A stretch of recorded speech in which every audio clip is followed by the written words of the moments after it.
Паспорт, вычислительный калькулятор для экзаменуемых и лишь собственные знания. Будущие абитуриенты по всей стране сдают единый госэкзамен по профильным предметам. Сейчас в аудитории тихо, спокойно и без всякого волнения. Каждый выпускник уверен, готов на все 100.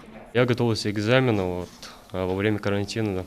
Было очень сложно, но старались изо всех сил, искали источник из интернета. Я не жалел времени и силы на подготовку своего экзамена. Усердно трудился днями и ночами. Надеюсь, не зря все это.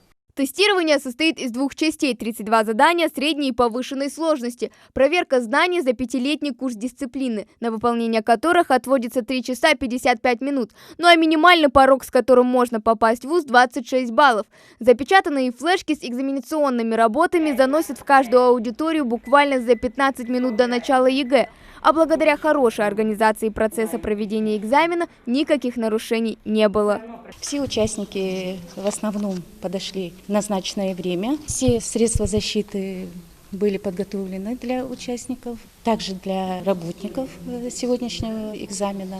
Пока одни сдают физику, гуманитарии не дремлят. В соседних аудиториях будущие абитуриенты проверяют себя на знания исторических дат и терминов. Здесь все так же, правда, из подручных помощников только знания. Однако на удачу никто не надеется. История, конечно, не самый легкий предмет, но в аудиторию Абубакар Евлоев заходит уверенно. Историю, честно говоря, подготовился не лучше, чем к русскому. К русскому более серьезно подошел, чем история. Сложно это было выучить даты, но термины тоже были очень сложными.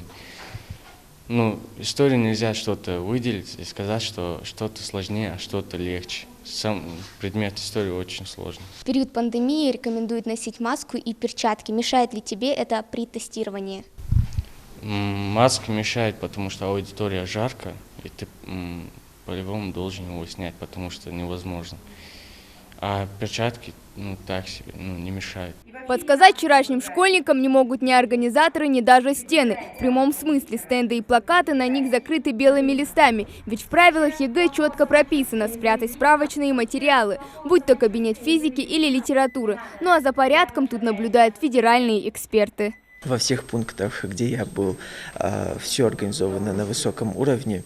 Есть, конечно, и замечания, недочеты, но оперативно исправляют. Наша цель заключается именно в том, чтобы экзамены прошли объективно, максимально прозрачно, чтобы права участников не нарушались.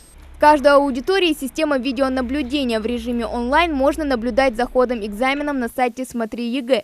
Конечно, если своевременно пройти регистрацию. Данные стекаются и в единый штаб, где также следят за экзаменом.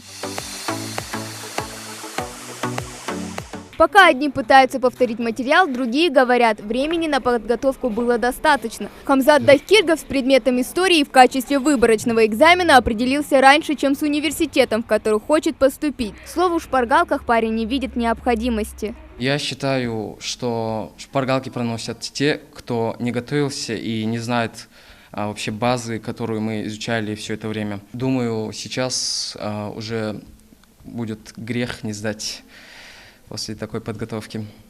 Родители, так же как и дети, переживают и волнуются. Кто-то даже отшучивается, мол, не спали всю ночь, готовились вместе со своим ребенком. А чтобы справиться с волнением и вспомнить все, что проходили в школе, у выпускников время длиной в экзамен. Для детей с ограниченными возможностями здоровья плюс 1,5 часа. Впрочем, на едином государственном, даже с неограниченным временем, без необходимого багажа знаний делать нечего. Хава Гагиева, Адам Далаков, Новости 24.